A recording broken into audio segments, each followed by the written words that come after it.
আমরা সাধারণত যে কোনো মন্দিরে গেলে ভোগ বলতে নিরামিষ খাবারের কথাই ভাবি।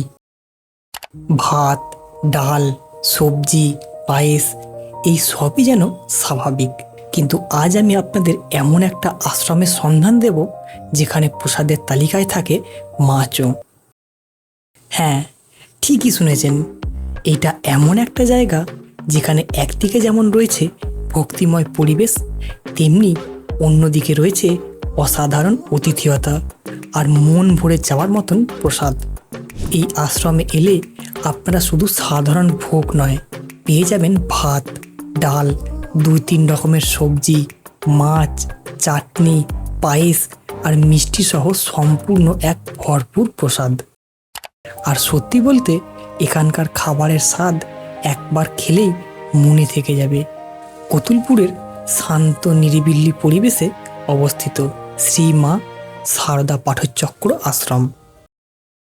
আশ্রমের চারপাশটা একদম শান্ত প্রকৃতিতে ঘেরা।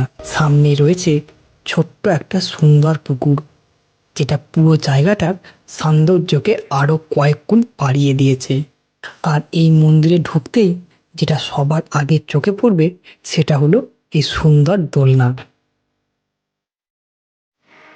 যদি আপনারা এখানে গেস্ট হাউসে থাকেন বা কিছুটা সময় কাটাতে আসেন, তাহলে অবশ্যই একবার এই দোলনায় বসে সময় কাটাবেন। সবচেয়ে ভালো লাগার বিষয় হলো এখানকার মানুষের ব্যবহার আর আন্তরিকতা। আর আপনারা যদি এই ধরনের ভিডিও দেখতে ভালোবাসেন তাহলে অবশ্যই ফলো করুন।